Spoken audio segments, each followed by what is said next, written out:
Welcome to the Sustainable Dish Podcast. I'm Diana Rogers, a real food registered dietitian, author, and sustainability advocate. I co-host this podcast with James Connolly, who was a producer on my film, Sacred Cow. I also founded the Global Food Justice Alliance, an initiative advocating for the inclusion of animal source foods like meat, dairy, and eggs for a more nutritious, sustainable, and equitable worldwide food system. You can check it out and join me at globalfoodjustice.org. Thanks again for listening, and now on to our show.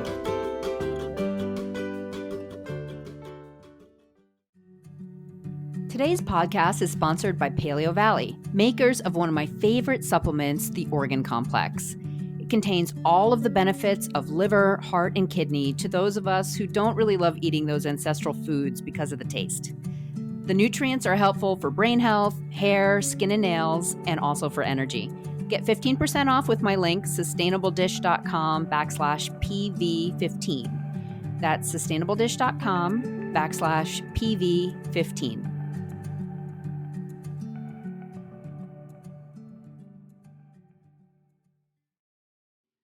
Hello, everyone. This is Emily Soap, producer of the Sustainable Dish podcast. And on today's episode, James is interviewing Kate Kavanaugh, who is a farmer, a butcher, and lifelong learner. And this interview is so packed with so much information and interesting stories that we're breaking it into 2 episodes.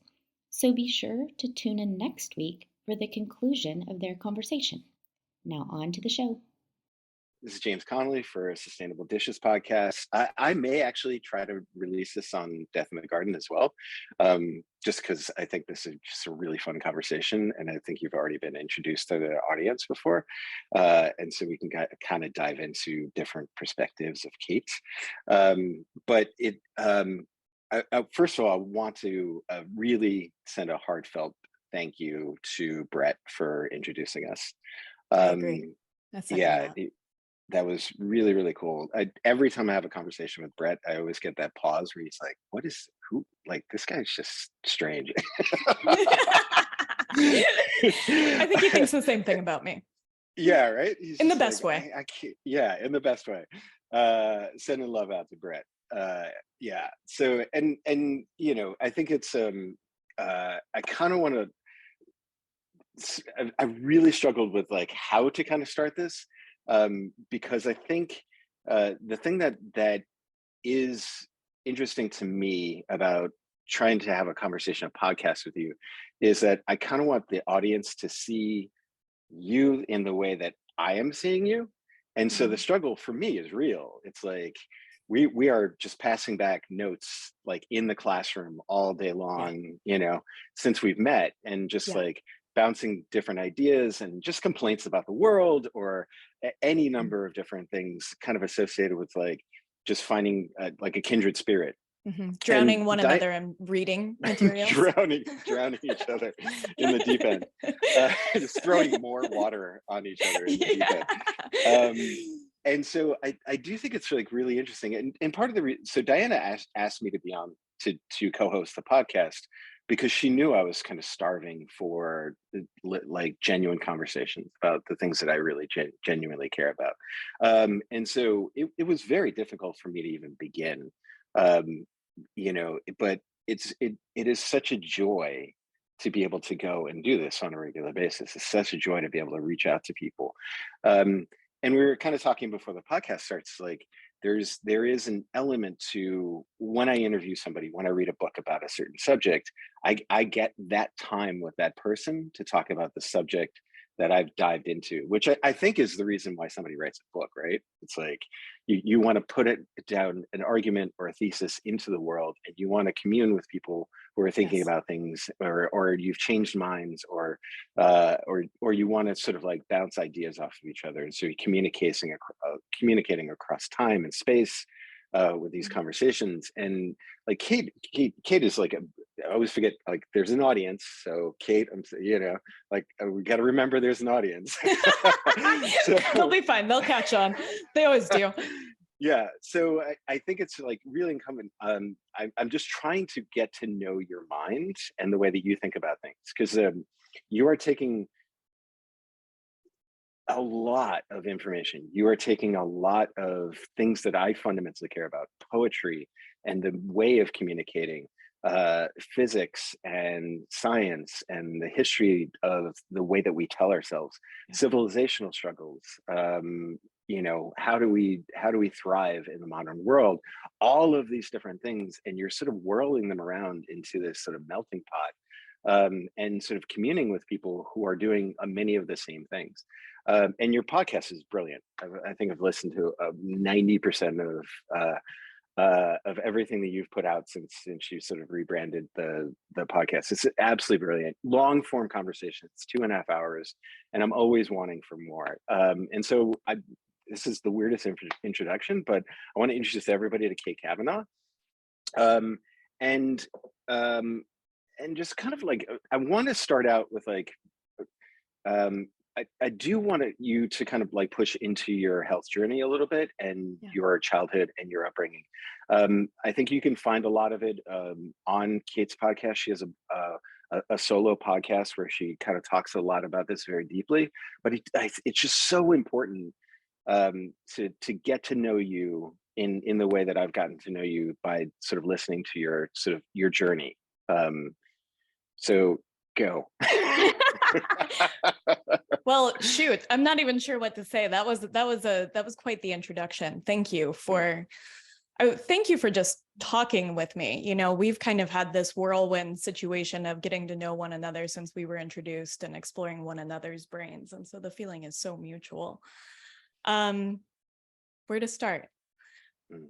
I think I want to start with connection. I thought a little bit about this prior to the podcast, and I think much of my childhood was really marked by the ways in which I could and could not connect with the world. And starting at a very young age, I had a difficult home life. I don't think it was a special difficult home life. It was just hard. I had a father that was older and chronically ill that would eventually be in the process of dying. I had a mother with mental health issues that was constantly bringing up death. And they were both alcoholics. And in my home life, what I wanted the most was to disconnect. I wanted to disconnect from that space. And I didn't have another space to connect into. And the only space that came close was being outside in my backyard playing in mud. That was the only place where I had that experience of connection. And then when I started school, I was a sort of strange little kid. I was very obsessed with death. And I know you've heard this, but I would watch that scene where Bambi's mother gets shot over and over and over again. You just sent me an article about the original Bambi story that adds a lot of layers into that. But I struggled to connect with the other kids. And I was the kid that was told during recess that I needed to go play with the other children, that I couldn't just sit there and read the entire time. And I didn't know how. And so I was in that situation where I went from place to place where I didn't know how to connect or I didn't want to connect. And I think that there was a space that felt almost out of control in that. And so I made this huge decision when I was 5 years old that I wanted to be a vegetarian. And I think that like anyone, oftentimes when we are afraid or when we don't understand something or when we're facing the abyss of the unknown, there is this element of wanting to pull back and find anything to hang on to. Any point of just being able to grab a handle and hang on in life. And for me, I think that was that handle. Maybe I can avoid death. Maybe I can avoid pain and suffering that I inflict. And this was from a 5-year-old's perspective.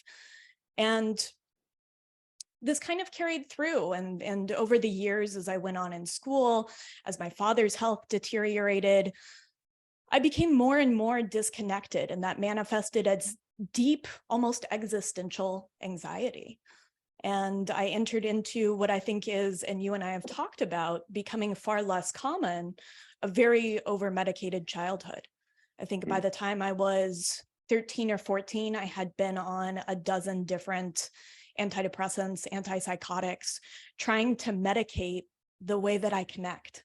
And this is how I kind of reframe it now, is that I was disconnected and I had these symptoms of disconnection.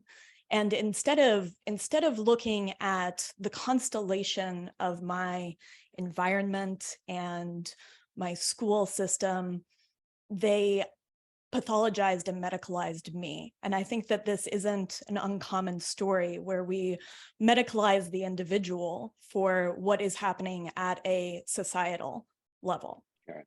Yeah. And so I went on in this way, and there bumps along the road, but in my teen years, I got really involved in the punk rock scene. I went even harder into the environmentalism aspect of vegetarianism, into some of the more vegetarian ideology. And around the age of 18, I decided I wanted off of all the medications and really pulled myself off of them rather abruptly. And these are things that need to be tapered off. And this was a pretty wild time.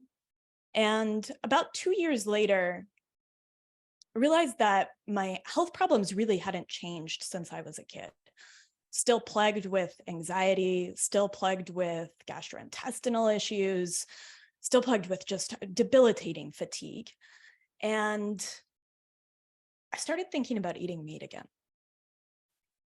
And I think that just like in that first instance, when I was 5 years old, that desire came from a place of wanting to connect with my body.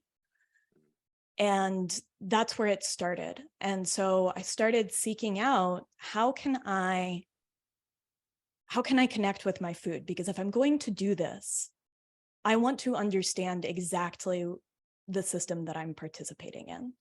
And this was 14 years ago.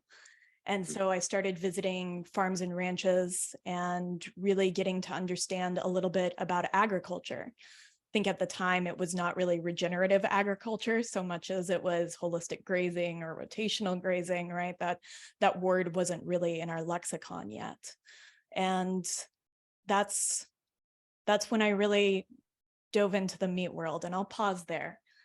So Yeah, I mean, I think that there's such a wide body of literature out there on some of the aspects of how food is in many ways a system of control for people who do feel when they're young that it's the world is totally out of control. We send kids to school, we send them by age, we do expect them to connect.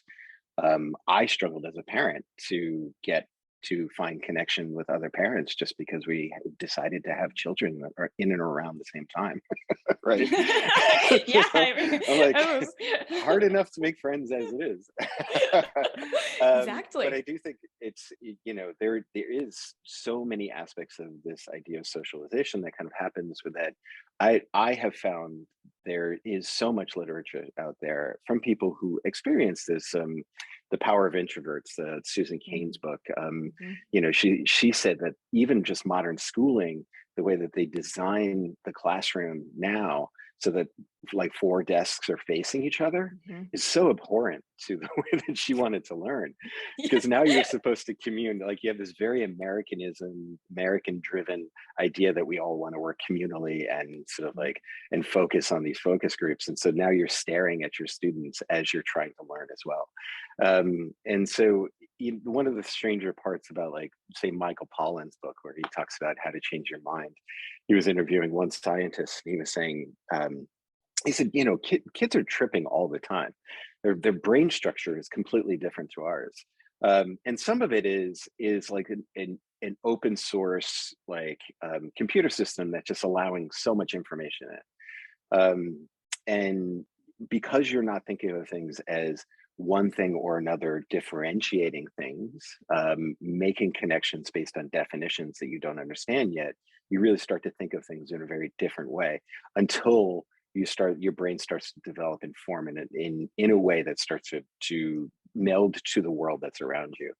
And Yes, so you and can see, yeah, to go ahead, add to please. that, there's a really thin line between reality and fantasy until age 7. I forget what your brainwaves progress from, but I think it's delta theta, and it progresses upwards. And so it's a very tenuous place and a really magical place in childhood, where all of our subconscious beliefs get set, the way that we believe that we see the world and that the world sees us. But in it, there is just this space of imagination, like that time that is ripe for an imaginary friend, for example. Yeah, yeah. And so like some of the aspects of it, the book that I just finished, Strangers to Ourselves, she kind of talks about, she was institutionalized for anorexia. And there, I wouldn't in any way try to tell the story of that, but it's a really interesting story in that, once the diagnosis sort of happened to her, then she grew up in a world where that became an identity and a diagnosis for herself. Yeah. And where she learned many of the systems of control that happened with food was when she was put into a place that was supposed to deal with those problems. And so, kids would like learn the calories, the number of calories in this and that type of food. They would learn how to, like any number of different processes, like of weight control or anything like that. But I do think it's a really interesting aspect. It's the food aspect of it, is something that you can take 3 times a day, and you can have that control over it in a way that can start to define an identity. I think too, in that, and I want to tease this out a little bit with you, is that I think that eating is one of the most intimate things we do, right? Mm. 2 to 3 times a day, we put something inside of our bodies, and it passes through this boundary that we consider self, right? This outer meat suit that we identify as being Kate, as being James. And it goes into our bodies on what is technically the outside, right? From our mouth to our anus is technically outside of our body, continuous with our skin. And in the process of digestion, those nutrients, those minerals, those things that were other suddenly become self. And so I think that the intimacy, right? And one definition of intimacy is a union of particles. The intimacy that we have with food can't be underestimated. And so I think it's no wonder that oftentimes our identities come up around food, that control comes up around food, that group dynamics come up around food. Yeah, I mean, I remember, I have very distinct memories from, my mother growing up being a ballet dancer. Um, she would make us our meat and potatoes. We always had would a meal that was dedicated to my father's taste, and then there was the meal that she had for herself, which was always a salad. And she in some ways believed in sort of better living through chemistry. We had a lot of powdered milks growing up. We grew up with margarine. We grew up with a lot of sort of like foods like that, which were, So did I. yeah, the sort of the new age health foods, NASA derived Tang and all of the other stuff. But my mom was very health conscious, but she was health conscious in the way that like health conscious people were in the 80s. Yeah, my mom too. Yeah, we had whole yeah, wheat pancakes and right. margarine, and that was it in the 80s. I ate a lot of Campbell's soup. Yeah. It is sort of interesting how much like you and I are so devoted to food in so many different ways now, having grown up with the plastic and the cardboard that we used to eat. You know? And you have to wonder if there's some just pushback in culture, right? Like it is Right. the working, really structured businessman. His kids grow up to be artists, right? And it's that Right. same, like we kind of push against and rebel. And so I always Yeah. wonder if that's a piece of it anyway. So did you know, so you had this moment where you're like, all right, well, if I'm going to understand the consumption of meat, I need to understand it in its totality. Had you always sort of had the personality where you like dive that deeply into something?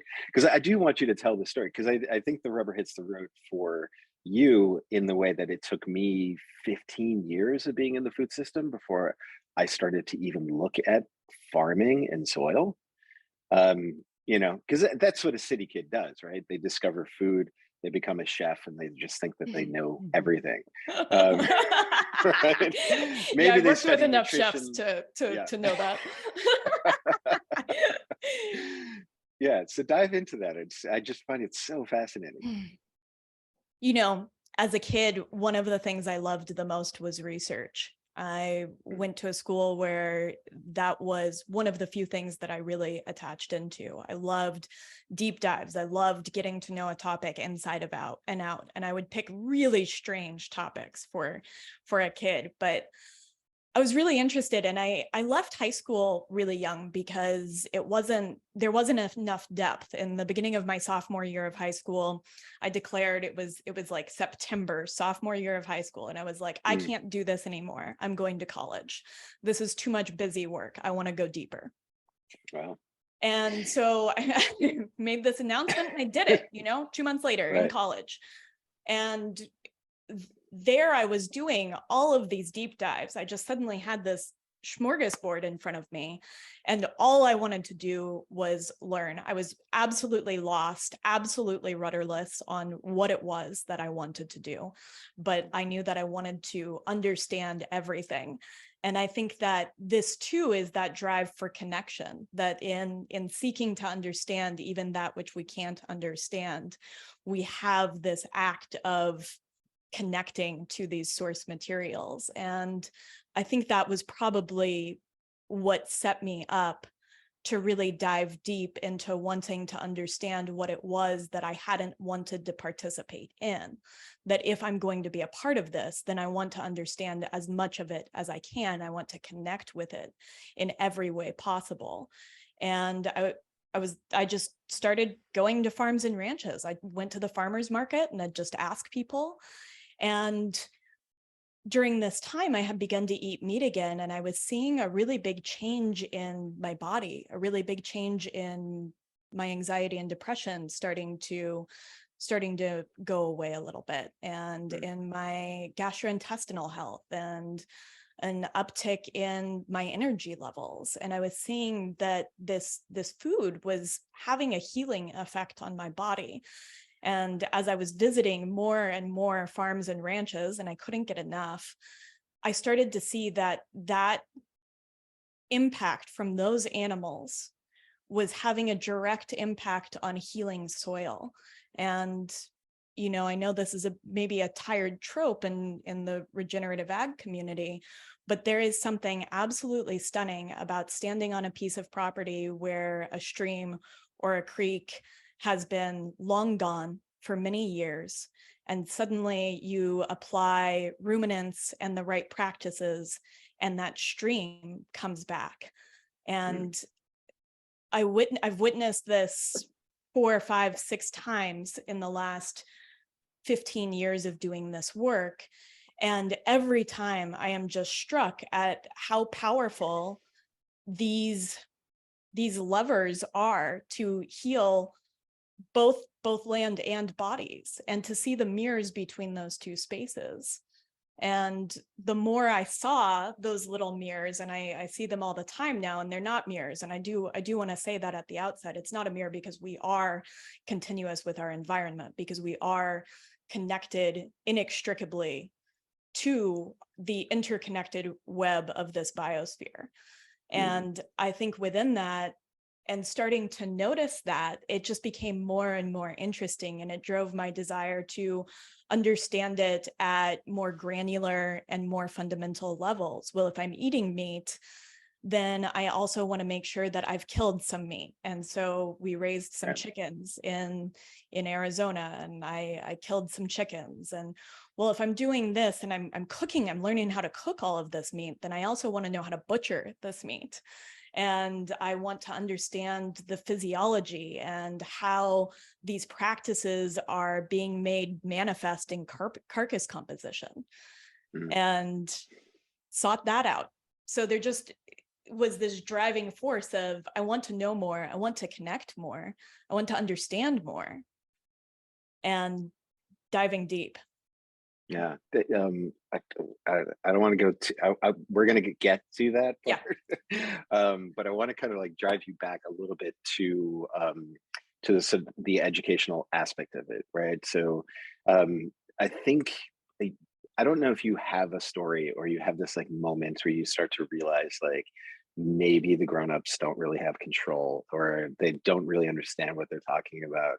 I'll give you an example. So when I was in fourth grade, the Space Shuttle Challenger, I was walking through the hallways and I was pulled into a classroom and we were watching the launch of the Space Shuttle Challenger. And I saw it live blow up, and it was devastating to in America, in the US. It was a very devastating thing to see. It was, you have those moments like JFK assassination or the Challenger or 9/11 or any number of different things that become sort of like honed into like where you were at that moment. But we had the head of the parish come and talk to us about death. And he said he was saying that in essence, like bad things do happen and that humans do die, but God has control over that. But God is, say, like a man who is at the top of the Empire State Building and he's watching a car crash on the ground floor. And so he has no control over that. And I'm like, wait a second. Wow. I'm like, really? Because I've been told for most of my young life up until that point that he's omniscient and omnipotent, but now you're saying he has no control. And it sort of like put a little chink in the armor of my worldview of the way that adults kind of talk about death, right? And I don't know if you have one of those stories, but I'd be interested to sort of see if whether there was like this sort of moment where you're just like, wait a second. For the way that adults talk about death in particular, or the way that adults exert control? Yeah, a little bit of both. I think, there's always that sort of like seminal childhood moment where you're like, I think this recurred a lot for me, that I really tried to fit in when I was younger. I really wanted to fit in, and I studied people and how they were fitting in to try to fit in response. And somewhere along the line, right about when they started medicating me, I realized that maybe I just wasn't going to fit in, and that in trying and continually failing at that wasn't serving me. And I think I realized this, it was fourth grade, and I had a teacher come out and was talking to my mother in the hallway about how broken I was and how much I was failing to thrive. And this was around the time that they were putting me on medication, and that they were telling me, right, I was sitting in these doctors' offices and they were telling me, like, you're irreparably broken. It's going to be this way for the rest of your life. Your parents are on medication. This is your fate. And I had this really salient moment of like, okay, well, then I'm just going to push back in every way imaginable. And I did. At my 8th grade graduation, I was gifted a copy of Civil Disobedience and told that I was one of the most difficult kids that had ever gone through that private school. I really pushed back on any kind of authority, and I got some of that at home too. My dad really disliked authority figures, and so there was kind of that baked into the soup too. And it continued, right? You end up in the punk rock scene, and that's a lot about pushing back against authority. And so all of these things kind of dovetail. I think for death, like this moment with death, I was exposed to a lot of death as a kid. My dad was on dialysis, and I would go in there with him, and you'd see people come and go. pretty quickly. And I'd talk to everybody because I got along with adults, like where I couldn't connect with children, I could often connect with adults. And my mom read me Tuesdays with Maury when I was, I think, 7 years old, which was, it wrecked me. I mean, it absolutely destroyed me. It was too adult of a view of death. I mean, it's about this man who's sitting with his mentor as he's dying, and they're exchanging this conversation about mortality and the death process. And so death was kind of cooked into the system really early on, and how the myriad of ways in which adults dealt and avoided it completely, would not discuss it with me, would not discuss why I wanted to watch that scene in Bambi over and over. We're just horrified that it was the case. Yeah, there's a story about Martha Graham, who was a choreographer and dancer, constant disruption in the classroom, and she got pulled into the principal's office. Parents were sitting, and she was just in the lobby outside, and they were saying it very much the same thing, like unruly child who just can't sit in a desk all day. And the principal looked and he said, well, look at what she's doing, she's dancing. And so like there's, like send her into the direction that she would want to go. And I do think that it's incumbent upon adults to think of their children as not, like look at who they are when they are themselves. And to sort of mold them in a way that that doesn't imply ownership of their lives. And so we've been talking about that a lot on the podcast that you introduced to with Liz. It's a very, very interesting experience to parent in a way that you're just like, well, I'm not going to do what my parents told me to do. And then you it starts to eke in anyway. Right. But that's the thing. And I'm not a parent, but I think it's easy to project onto our children either what we got and enjoyed or what we didn't got and don't want to project onto them. And I think it's hard to see them as individuals. Yeah. So now we can kind of move into so the thing I kind of find really interesting about the way that you kind of the spark that I also think Jake and Marin are having in the development of their documentary film is what they're dealing with is death, right? It's a civilizational story. This idea of immortality. Many religions will kind of give you the idea that there is an afterlife, an everlasting life afterwards. And there is you end up in this sort of weird place where your imagination goes and you're like, what would that even look like?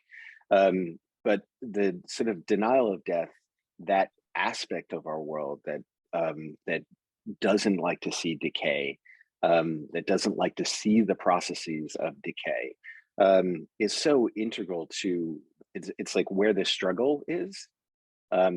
You should spend time within that framework.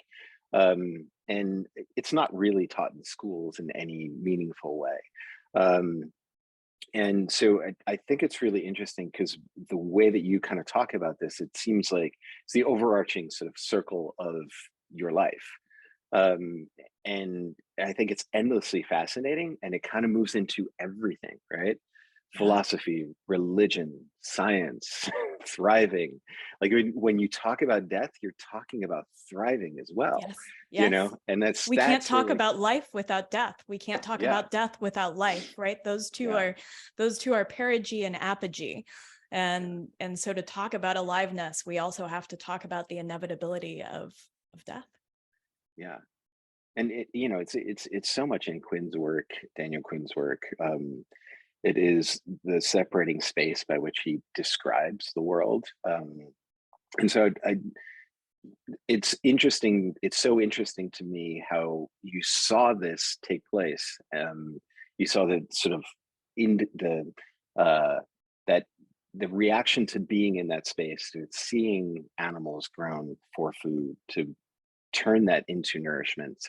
And the way that you described it is it's so wonderful. It's so beautiful. So continue. I think it's just, you're visiting farms, you're doing what most people don't do. You're asking questions. You're really exploring this from a multicellular level. So continue, please.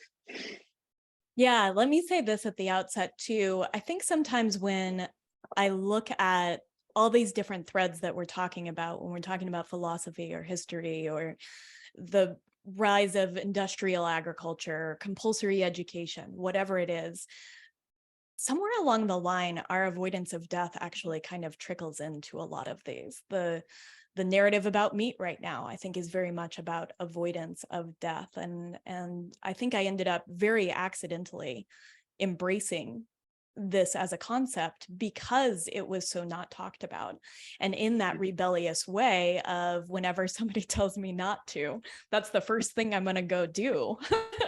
There was this implied hidden nature of death that made me want to explore it and understand it a little bit better, because it felt omnipresent in my childhood, and yet nobody was talking to me about it in any meaningful way. And so when I started visiting these farms and ranches and eating meat, I was participating in a system with death. And, like Diana says, right, there is no bloodless diet.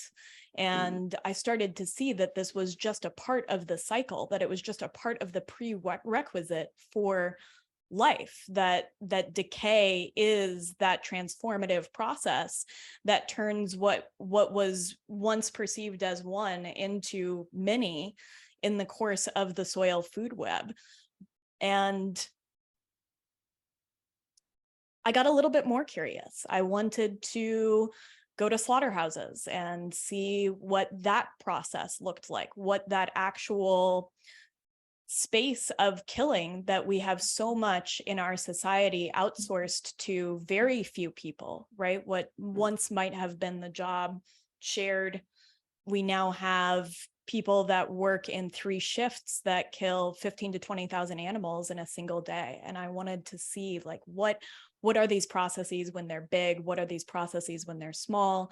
And I wanted to look at bodies, essentially. I mean, as a butcher, maybe that sounds a little bit funny, but I think that there's this understanding that comes from this ability to see an animal's life from the inside out, that you can see all of the practices and all of the ways that they were in relationship with the land through the way that their muscles are colored and their fat changes color throughout the seasons, and the amount of carotenoids in the grasses, for example, or how that animal relates to place and age and how much movement it underwent throughout its life. And you can see this and you can almost touch it in that space of tangibly taking it apart and then making it ready for people to eat, and in this very intimate process. And maybe you have insight into that, because I'm not the only butcher in this conversation. Yeah, I mean, the way that I always described it, I had the opportunity. Well, at 14, I became a butcher, and I did that all the way up until I joined the military at 18.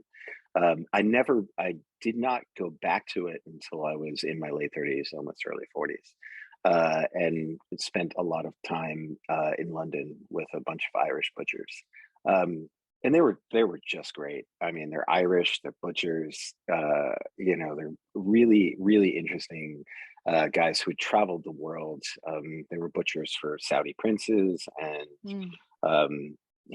just a really, really interesting guys. For me, it was the connection that I felt with them was paramount. They had obviously they had spent their entire lives within the butchers. The grandfathers were butchers. Their sons were butchers. And they do all this stuff. They would eat on the same place that they're carving. So they would just pop down a sandwich. Yep. I do that when we're on the farm and it's just for us. Yep. Yep. And chorizo was a thing. They would just kind of just pop it down and just like pick it up again. So I had gone through French Culinary Institute, where everything is about temperature control, everything is about separation. The Old Testament has over 100 different rules surrounding food and cleanliness and all this other stuff. But they were just like, whatever. Yeah, that's how I am on the farm. I figure that's part of making a strong microbiome. Yeah.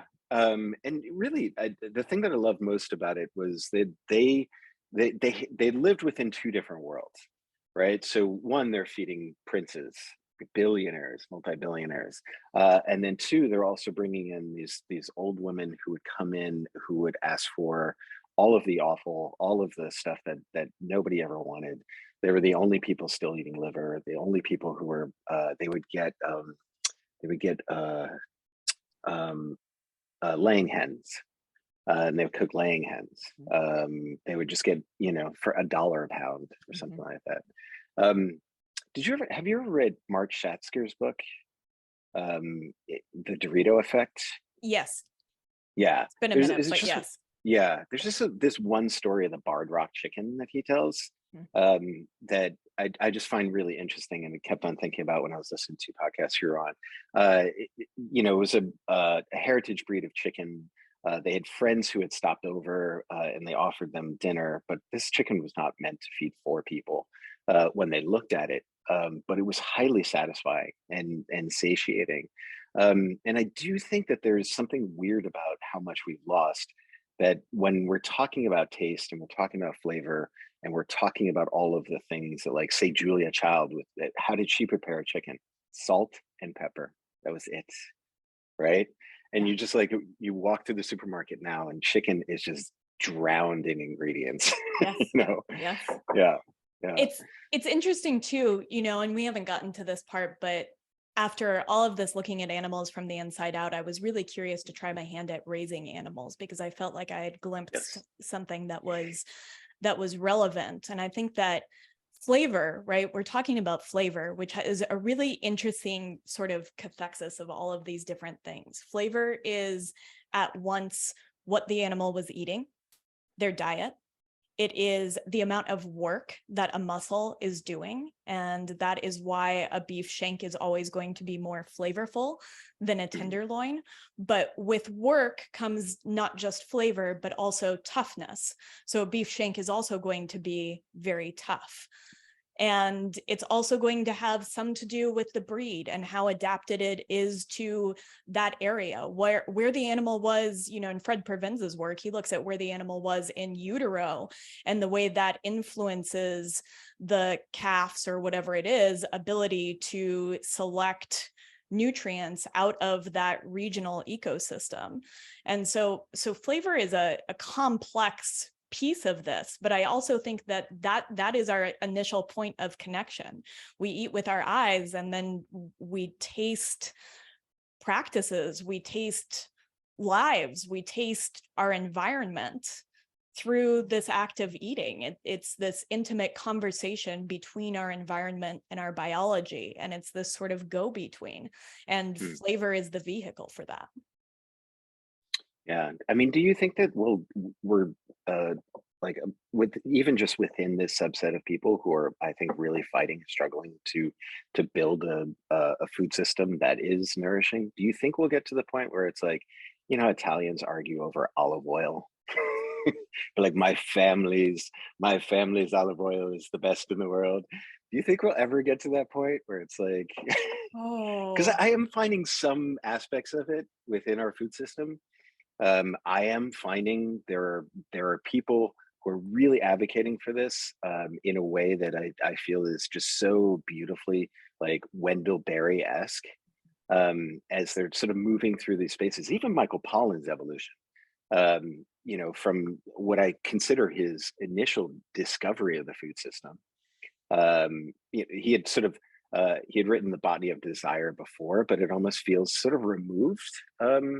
He's almost an objective journalist at that point, so objective that he's not really dived into it.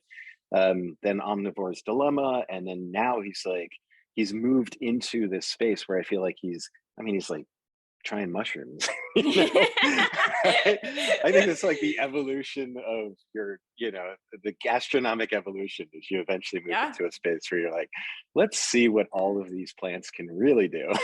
Yeah, I mean, it's flavor to, what is life, and I think that Right.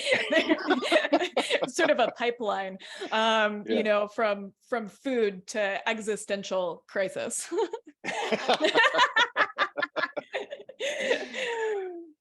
What's the question?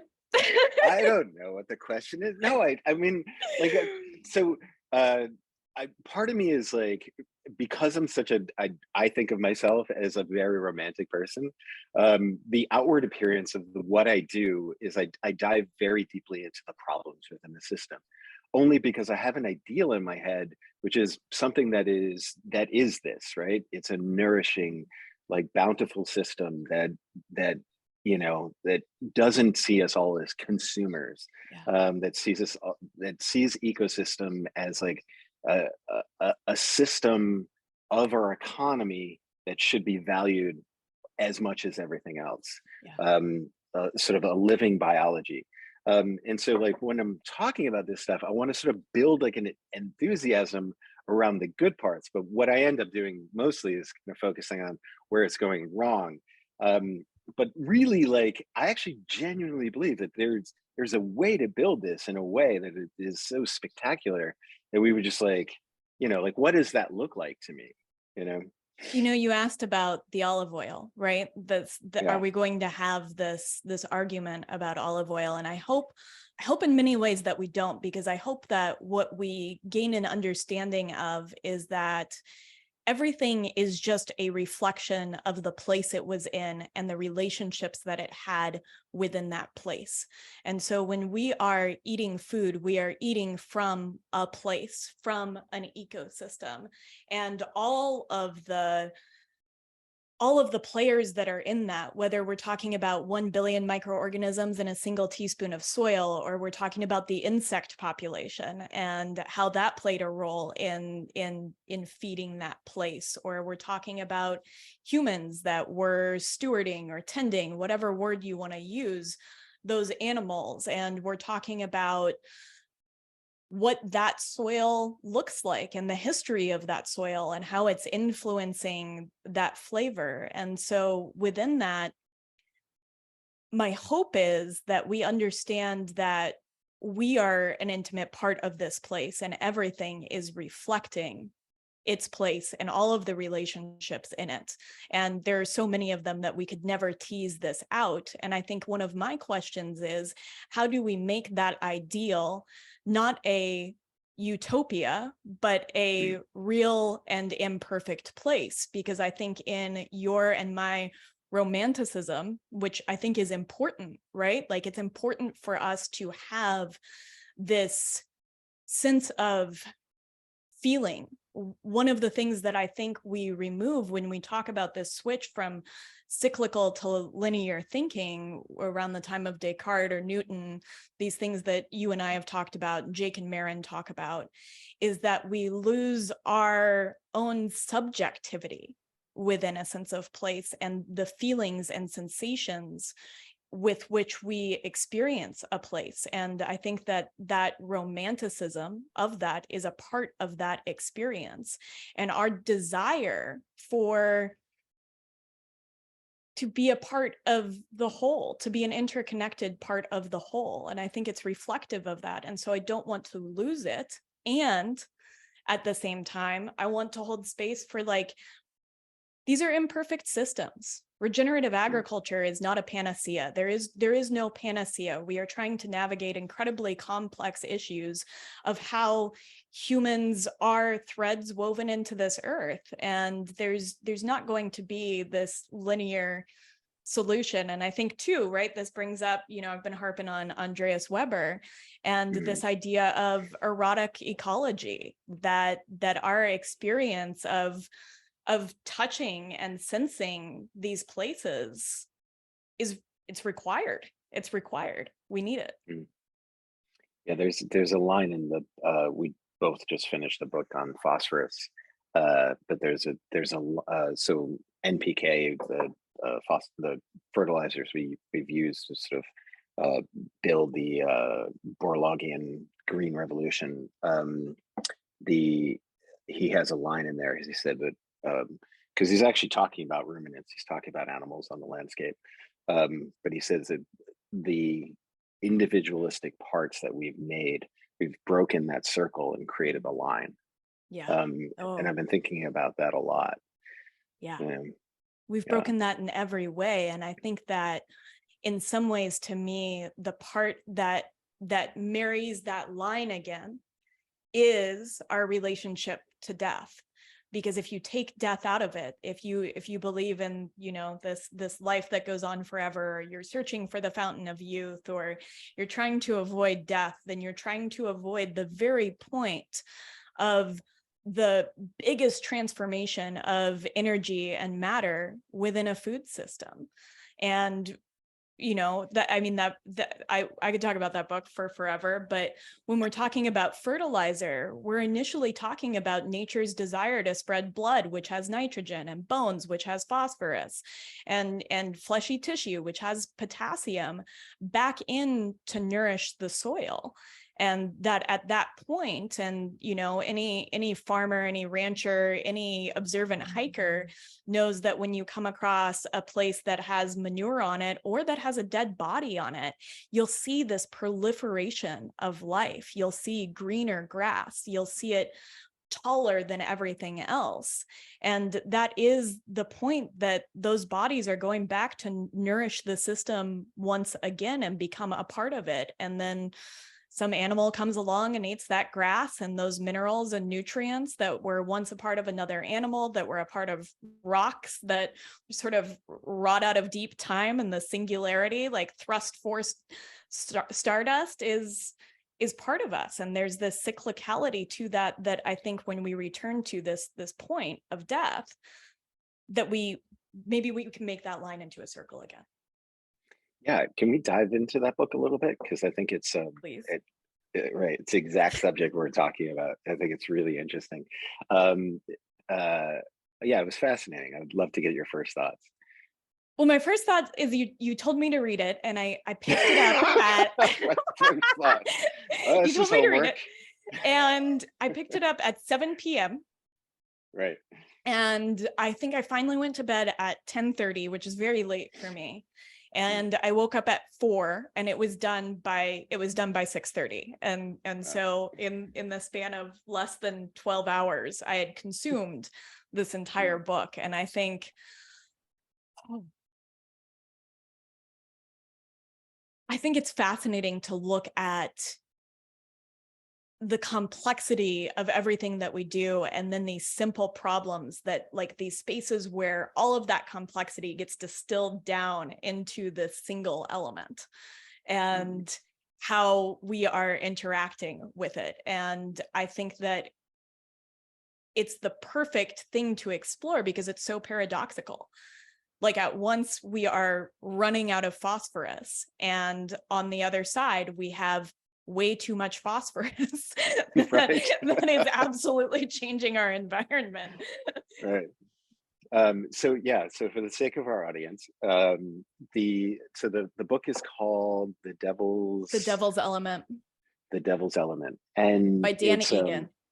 Yeah, and it's great. I'm trying to get him on the podcast. It's a historical journey. It's a scientific journal of this one element that is so integral to life,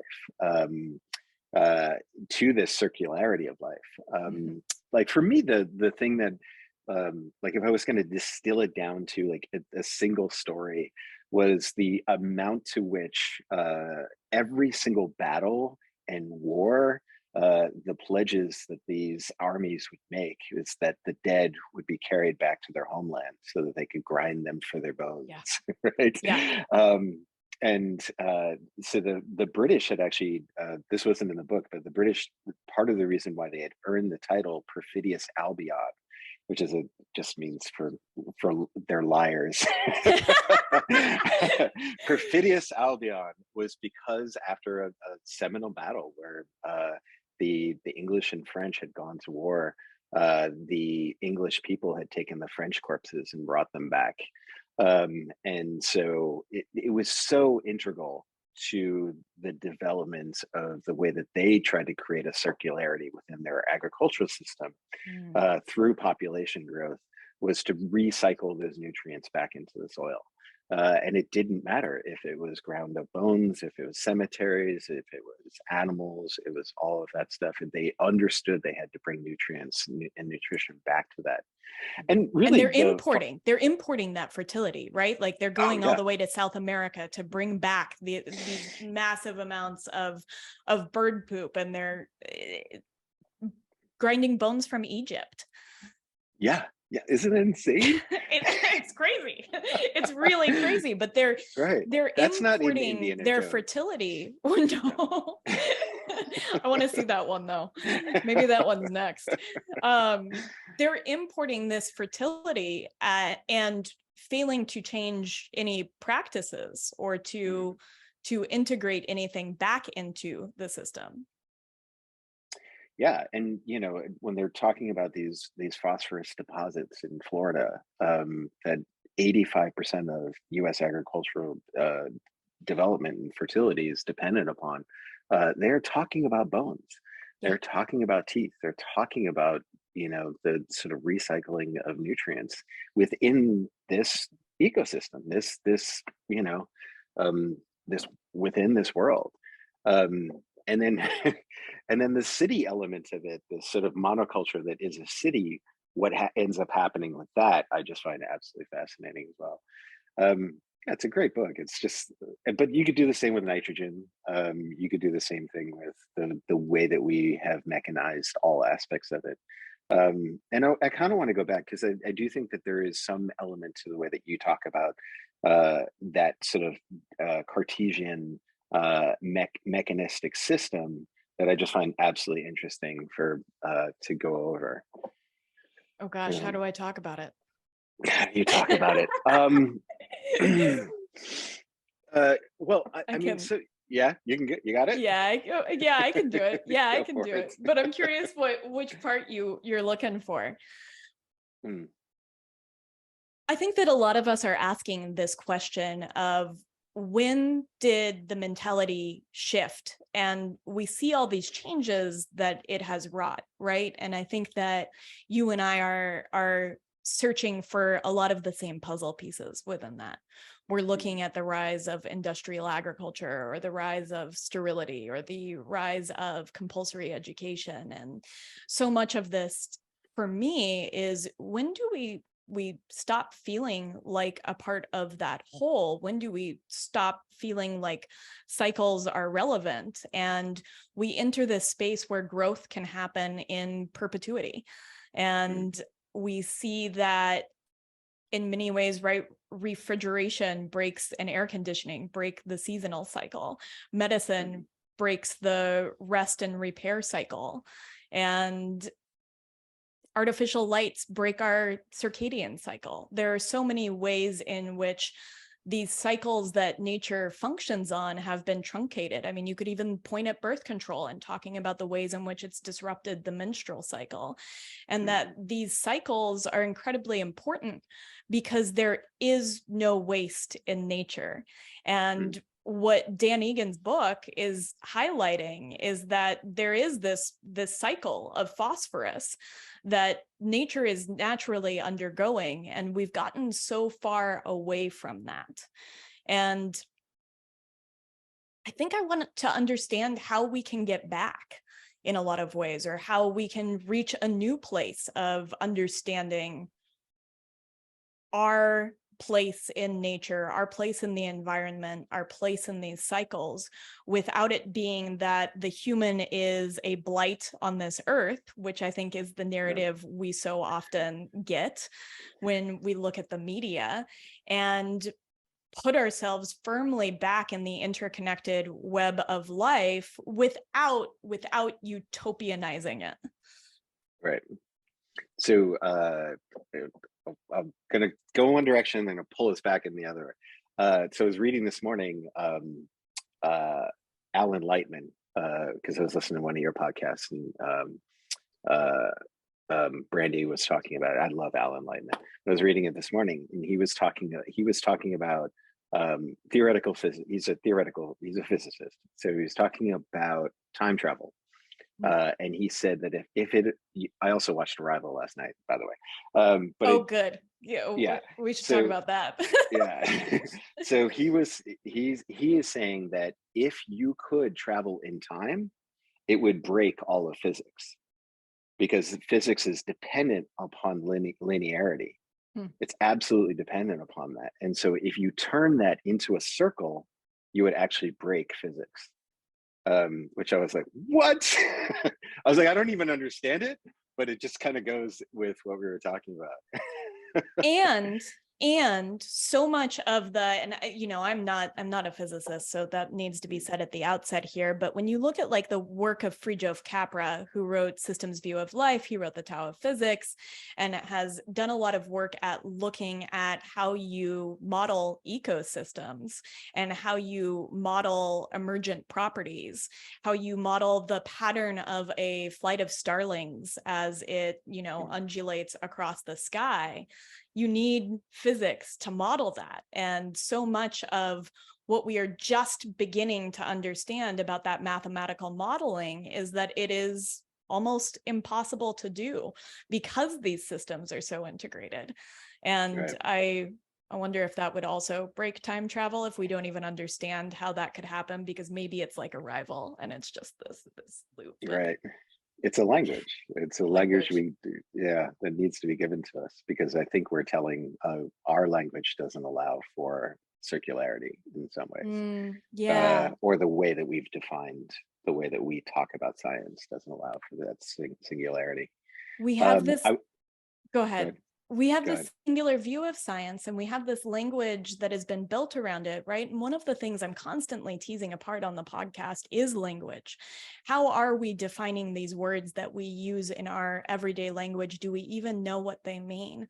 And are we even looking for words outside of them to describe these experiences we're having as humans here on this earth? And I think that there's a really interesting thought experiment that if we were to build a culture around more cyclical nature and integrate that into modern science, what would the end result be? How would it change everything? Like, we approach science from the viewpoint that we have inherited from our parents, from our education system, that is linear. Yeah, and there's so many different tangents I want to go. All right, let's do Daniel Quinn. Daniel Quinn's got a great story, and it's he said if you went back to the sort of early dawn of life, the dipoblastic, tripoblastic like skins, right? Jellyfish. And if there was an anthropologist there, because there's always an anthropologist everywhere. That's the way he describes it. And he starts to interview the jellyfish, and he says, tell me the story of life. And the story of life through the jellyfish's eyes is evolution through the jellyfish's eyes to the jellyfish.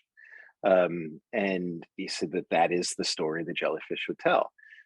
It is not the story, right? So, the more I think about nothing is understood except through the light of evolution, I don't necessarily know how much I believe that anymore, because for us, evolution means the story of us. Yeah. And I think that is also breaking the cycle. It means that we built a linearity to this idea of everything as being sort of a playground for evolution to get to us. And I think it's a dangerous idea, and science has it in many ways at the core of its being. And I think Descartes had that as well, right? You had even just the way that Linnaeus kind of classified things. We know, the more that we study nature, we know that a lot of these definitions are completely made up, right? Herbivores. We've seen over and over again, deer eating baby chicks, or squirrels like chewing on skulls to get a calcium, or um, you know, redwoods with salmon DNA in them, right? Yeah. Like we don't Wow. we want the world to sort of coexist within these narrow definitions. And Yeah. every single time we go out and study nature, we're like, oh wait, it doesn't really operate that way, does it? Two things. The first of which is one of the most difficult things I find about podcasting is when you have a moment and you can see all the paths that bifurcate from that one moment. And you have to Hmm. choose a path. And you know that once you've gone down that path, you can't go back to that moment. Okay, well, you can go And back, go. no. Just what you said, where you were like, there's so many places this can go. Yeah. But as you were talking, I wondered, if we were to define evolution as motion over time and not forwards or backwards, right? What would a river say about evolution as it carves a canyon? And I think it would be something wildly different than our idea of things. Hmm. Yeah. Yeah. Yeah. I mean, yeah, continue on that. I don't know. I hadn't thought about it much until this moment, but I Yeah. think that if we're taking this very human perspective, then maybe for a moment we can step outside of that human perspective and play a game, right? Where we could imagine evolution through a different lens. And I've been doing this since I was a little kid, right? I would see something and I would try to imagine what it felt like to be that thing. And so Mm. what would it feel like to have deer hooves? What would it feel like to be that branch on a tree, right? Not even the whole tree sometimes, but like that branch on a tree. What does that feel like? And putting myself in these felt experiences of other things that obviously can't happen. And I think that there are many pitfalls to anthropomorphizing our experience onto other beings. And without doing that, then we can't try to gain some perspective and also employ empathy and curiosity. And so one of the thought experiments I love to run through is, well, what would it be like to be that thing and in relationship with the things that it's in relationship with? And so Mhm. if you're thinking about evolution, which arguably is just motion over time, I think we associate it with something that is gaining function, but I think that you can maybe make an argument about that. And I think that in many ways, evolution is just the consumption of other organisms into other organisms in this stacked function way, right? You have this archaic bacteria that is taken up by a singular cellular organism, and suddenly you have a mitochondria inside of something. Mhm. And then you have these growing and stacked functions and this experience that our liver is almost an organism unto itself. All of the symbiotic relationships that we have within our microbiome, on our skin, on our gut, are these organisms unto themselves, nested in one another throughout time. And I always go back to this idea of, did you see the Powers of 10 movie in high school biology? No. I think this is like this movie made the biggest impression on me. It's maybe 20 minutes and it's this couple and they're sitting on a picnic blanket, and it zooms out from Earth in powers of 10 until you reach these sort of outer edges of space. And then it comes just like careening back into their skin and then back into electrons. And I think through this lens, you see just how integrated everything is and how continuous it is. And to go back to this idea of evolution, if it's just motion occurring over time, not necessarily with direction, then what you experience when you look at a river in its relationship with rock on Earth is that over time, they influence one another. That river is going to carve a canyon into the earth, and that rock is going to change the direction and the feel of that river. And in some ways, that's some sort of evolution that we can't understand. Yeah, and through that process to bring in nutrients from those rocks and draw them Yes. together.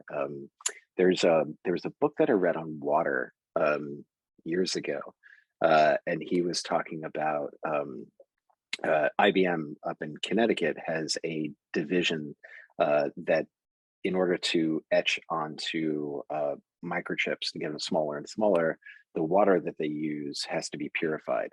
Goes through 23 processes, I think, of purification.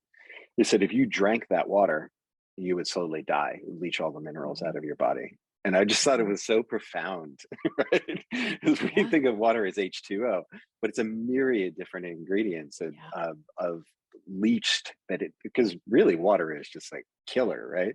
Just brings everything and pulls it all apart, and it can eat away at anything over time, in so many different ways. But really what it's doing is bringing stuff trapped within that system to the surface, bringing it, it's cycling it around, and in the atmosphere as well, right? We have these atmospheric rivers that are carrying bacteria and particles, and Western Sahara sand that's bringing, that's we're finding halfway around the world.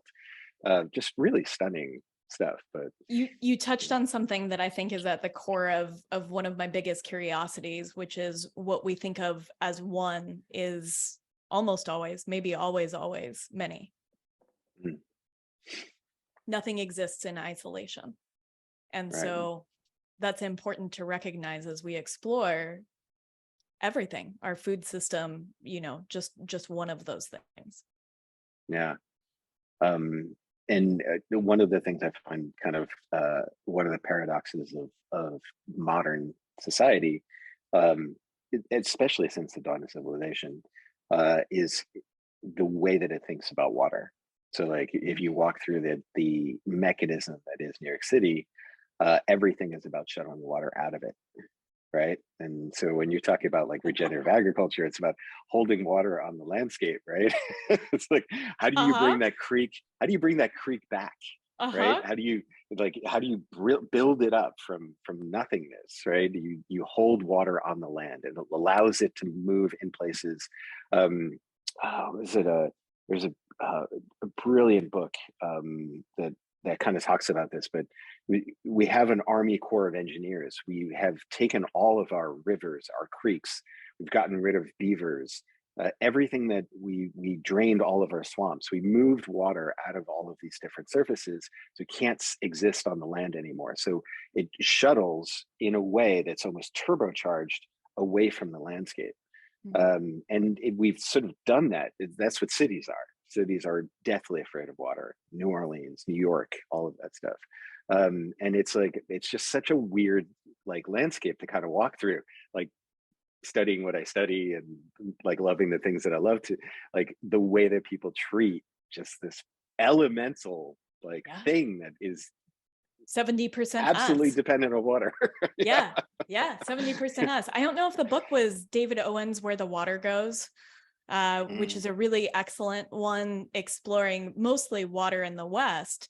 And Right. the Heather Hansman's Downriver is another one that explores how the Army Corps of Engineers has created these savings accounts of water throughout the Colorado River system.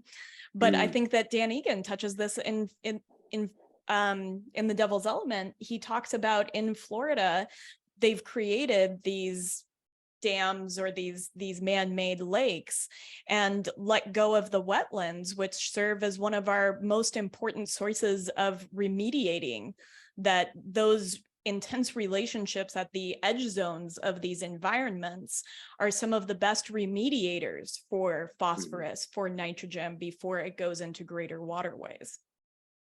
Yeah, and Charles Eisenstein talks about even just the basis of carbon sequestration that happens within wetlands, how we completely terraformed every aspect of that so that they can't do what they have done for eons. You said something in a podcast, not that I was preparing for this, but not that I over prepared, but you said something about our human search for calories has terraformed the earth.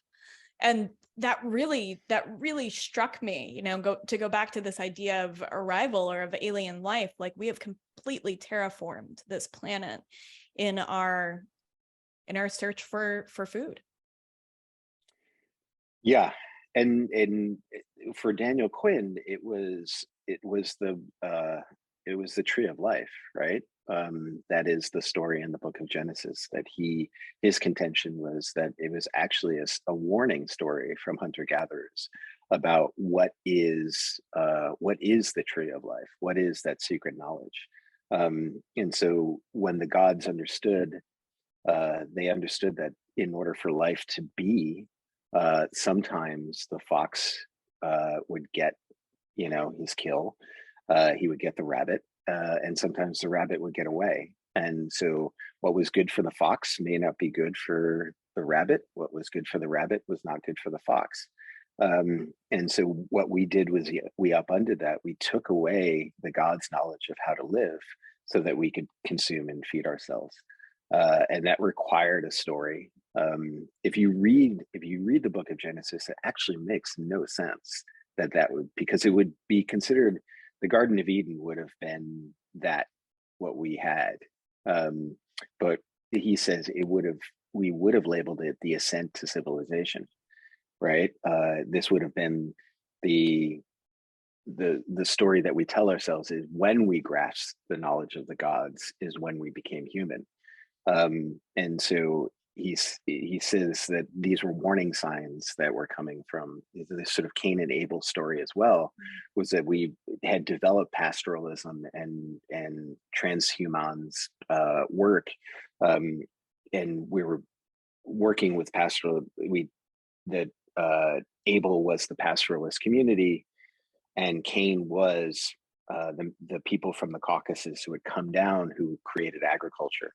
And so the sacrifice that was to God was the sacrifice of the lamb, which he accepted, but the sacrifice of the grain and the fruits and vegetables was rejected. And that made Cain jealous of Abel. And so he killed the pastoralists.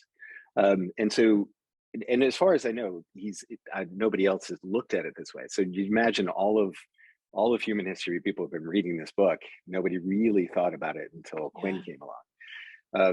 And so it is sort of a warning that the way that we were terraforming and changing things was going to, in essence, eventually have a cost. And I think that sort of plays out in all aspects of the way that we think about civilization. So now we've gotten our plane off the ground and we're flying through the air, and we got to keep this thing going. Yeah. Right? And so it doesn't, and the way that I always try to think of it lately, there's a brilliant spoken word poet who has a YouTube spoken word, it's like 5 minutes long. But the way he kind of talks about the way that this has moved into the 20th century, especially after World War II, was that we moved into industrialized agriculture as the next level of that.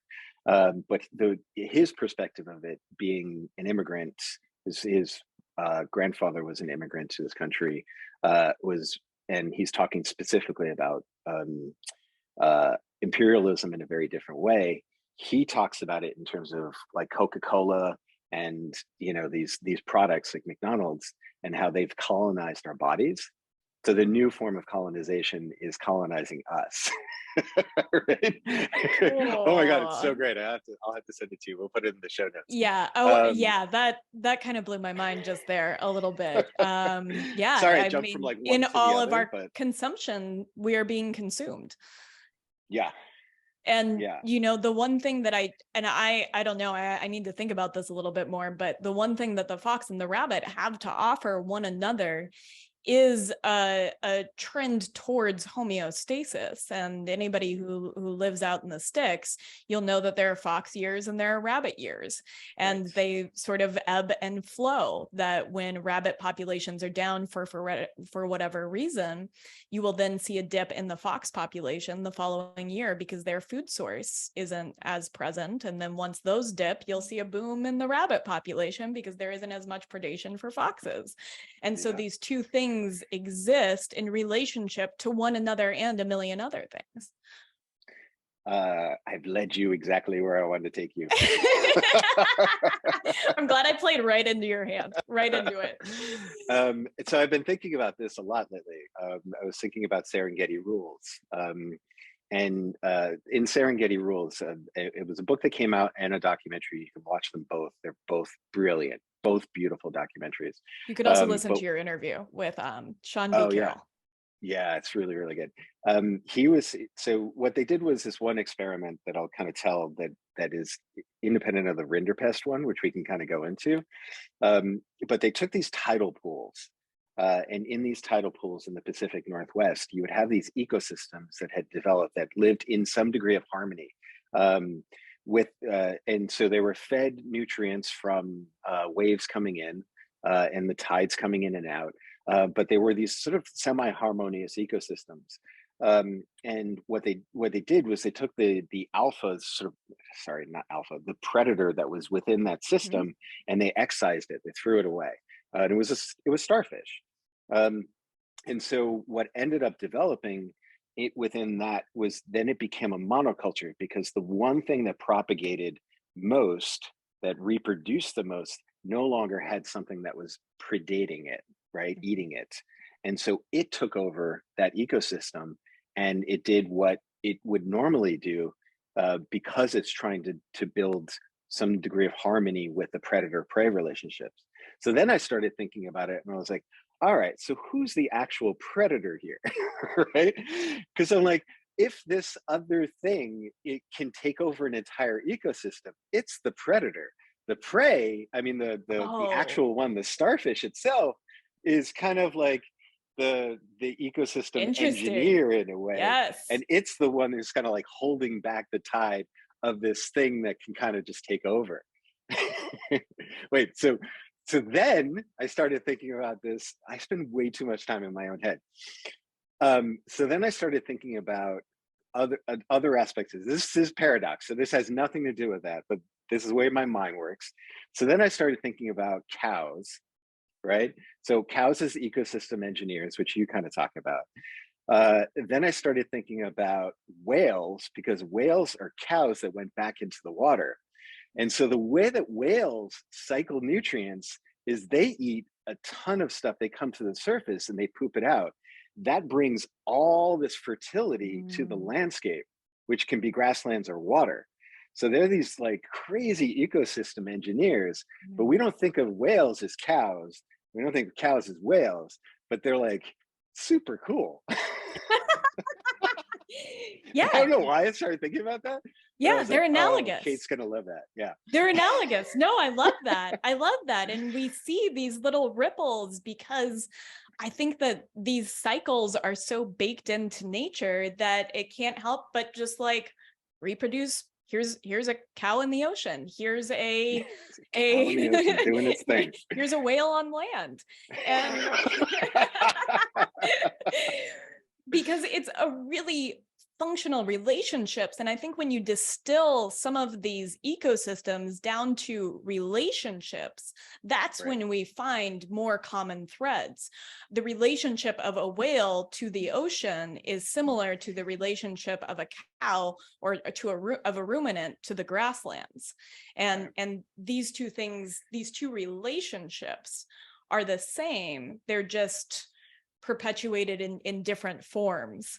And I think if we started looking, we'd see a lot of those. And when I think about all of these little mirrors that we find throughout nature, right? It's like a little fun house, and there's one fun house mirror where a whale becomes a cow, but we also see it in the sort of negative, right? We see this massive loss of soil fertility, right? We've lost half of our soil endowment in the United States over 200 years of agriculture. If you look at David Montgomery, we're losing somewhere between 50 and 70 billion tons of soil per year, 1 billion microorganisms per teaspoon of soil. Like, that biodiversity loss is incredible.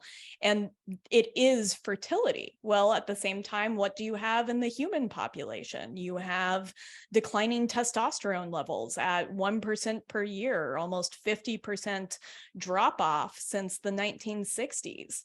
And so these are just there are all these little relationships within nature and within ourselves that are incredibly the same. Yeah. And I think the way that we have been able to kind of take things and divide them up within even just educational fields, right? The poetry is one class and science is another. The way that we've been able to kind of segment and classify everything as being sort of independent, when those relationships interact outside of that environment that we tried to put them into, whether it's glyphosate or any Monsanto seeds or even we were reading about the part of the reason why we have so much more lead exposure today is because one guy's quest to get rid of engine knock seeded the whole world with like 800 times more lead in our bodies Damn you, than ever Midgley. before. Yeah. Right. And Yeah. so like some of the aspects of this is, and you talk about this a lot, like generalists, because we don't fit within this paradigm, we're like pinball machines with all of these different ideas. We're trying to come up with a synthesis that works. And it almost becomes incumbent upon somebody who has studied, say, one thing for 30 years to see the world through that thing's eyes. And I just don't know if it works. Yeah. I think there's a really simple analog in medicine too, right? There's this idea that your gastroenterologist and your cardiologist have nothing to do with one another. Totally. Because Oh your my God. intestines and your heart, Perfect. right? They're completely different. And Yeah. I think that this is how we want to silo topics. And I wonder if that's something within our human nature, or whether that's something that's been born out of this sort of mechanistic worldview, where we want to silo each thing, when really what we need, like you said, are generalists that are exploring the relationship between all these different things. And while we need specialists to maybe communicate certain components of that system, we also need people that are putting this together. And I think that when we're talking about what a podcast is, or what it is that you and I are doing when we're texting back and forth, is we're trying to put these different thoughts together, because we're generalists and we're interested in all of these different parts. And I often liken this in this sort of curious journey of running the podcast, in that I feel like I'm putting together a puzzle and I can't see the picture. I don't know what the puzzle is of, but I can feel when I find pieces that go in it. And so I'm just sort of reaching for these pieces to put together this whole that I don't even understand. Yeah. And I think a lot of that comes down to, for me, it's chasing awe. And we've talked about this before. It's like our capacity to learn is I think highly dependent upon our own self-interest. And our self-interest, I think, is governed by any number of different factors that are extrinsic to us. And so we will take all of this sort of bounty of, I think our educational system wants us to specialize. It Yes. has to have us specialize. Yes. It tries to divide the world, and in the same way that you would take apart an engine, right? You've talked about this before, right?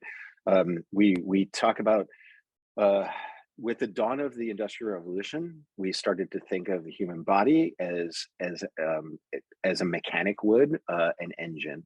With the dawn of the information age, we started to think of the mind as a computer. And so the computer can be taken apart in many different ways, but what we're not really seeing, and I think what I try to get at when I have conversations with people about this stuff is that what you and I are seeing on this computer right now is a lens to the world. That lens is built up of ones and zeros. It's built up of all of these different sort of mechanistic structures that we pulled from the world: industrialization, mining, thoughts, ideas, imagination of people, and all that stuff. The way that we actually see the world is somewhat dependent. That is our filter, is that interface. And I feel like the interface is kind of wrong, right? Because of the way that the way that we're learning about this stuff. And so we've created this interface with the world that doesn't allow for a huge amount of communication between those things. We have to separate the world. And that's what I mean by Cartesian. Like, that's what I mean by the people who are highly who are defending this mechanistic view of the world that has been around for centuries now. We're playing out this game that is, the Enlightenment, right? We call it the Enlightenment, right? I think we might be mistaken there. That might be another folly of language. Hey everyone, Emily again. This concludes the first half of the conversation between James and Kate, so be sure to join us again next week where they get into even more interesting and nuanced discussion topics. Have a great week. Thanks so much for listening today and for following my work. If you believe in making sure people all over the world should have access to nutritious food, please join my mission through my nonprofit, the Global Food Justice Alliance. Visit sustainabledish.com/join and become a sustaining member today. All sustaining members get early access to ad-free podcasts plus free downloads, and you'll be helping get healthy protein like meat, fish, and eggs to food insecure kids. That's sustainabledish.com/join. And thank you.